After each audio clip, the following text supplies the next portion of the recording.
All right, welcome. Today we are diving into a really fascinating paradox, and it all revolves around one single molecule from the world of fungi.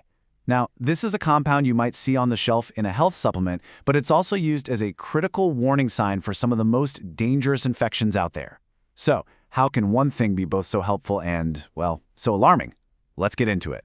The answer to that question is a molecule called beta-glucan. Yep, that's it. It's the one link between the wellness aisle and the intensive care unit.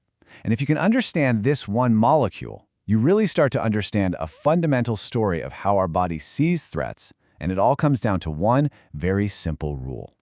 So to really get this paradox, we have to meet our main character, beta-glucan. Before we talk about its two completely different jobs, let's just quickly break down what this stuff actually is and where it comes from. Okay, so at its core, beta-glucan is just a type of complex carb, a polysaccharide, if you want to get technical. You can just think of it as a really long chain of sugar molecules all linked up. It's kind of like the rebar or the bricks that give structure to the cell walls of most fungi. We're talking everything from the yeast that makes your bread rise to the shiitake mushrooms in your dinner, all the way to those dangerous molds we try to avoid. Beta-glucan is just a basic part of what makes a fungus, well, a fungus. All right. Now let's look at the side of beta-glucan that's made it so popular in the wellness world.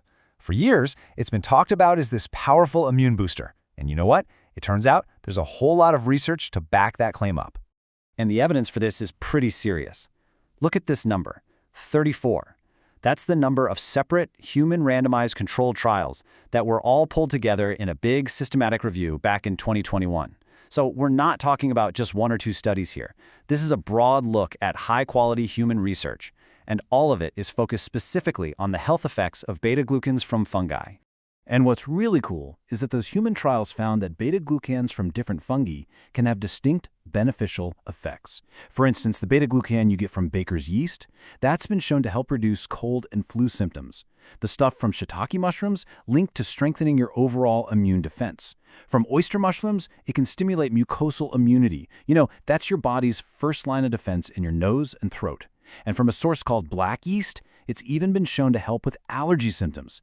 And these benefits aren't just for one tiny group of people either. The research covers this incredibly diverse range of populations. I mean, we're talking about everyone from healthy adults to kids who get a lot of respiratory infections to elite athletes whose bodies are under constant stress, older folks, allergy sufferers, and even people who are just dealing with a ton of stress.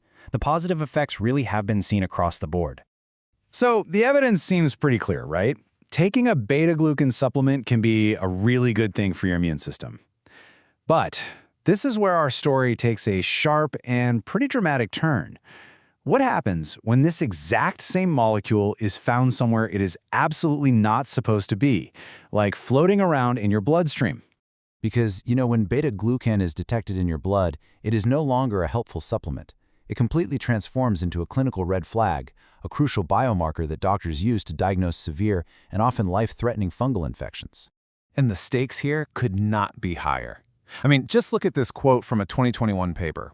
It makes it terrifyingly clear. Invasive mold infections are incredibly dangerous, especially for patients with compromised immune systems, like kids who've had a stem cell transplant.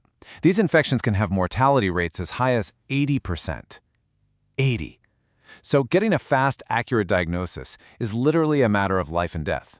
And this is exactly where that beta-glucan blood test comes in. Data from a very recent meta-analysis shows just how useful it can be. For specific dangerous molds, like Fusarium, the test has a sensitivity of almost 77%. For Sciscosporium, it's over 81%.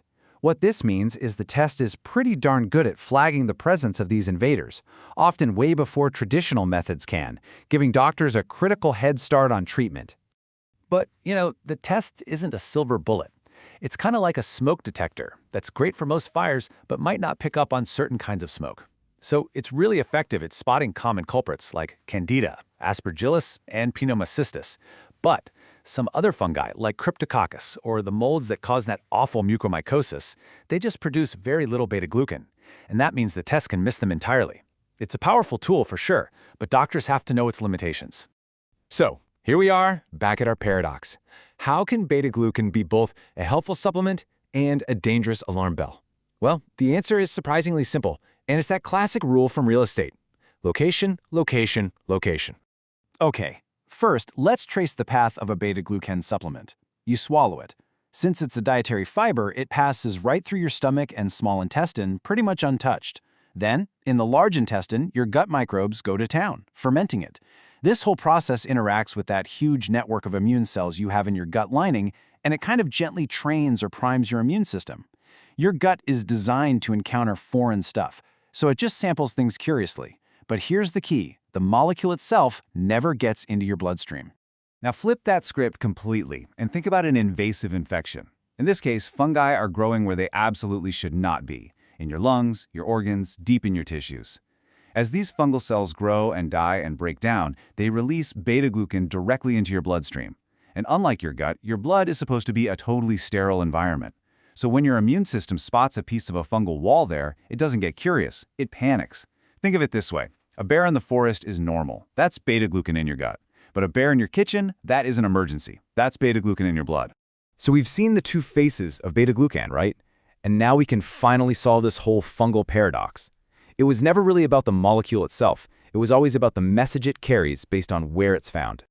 So the single most important point here is this: context is everything.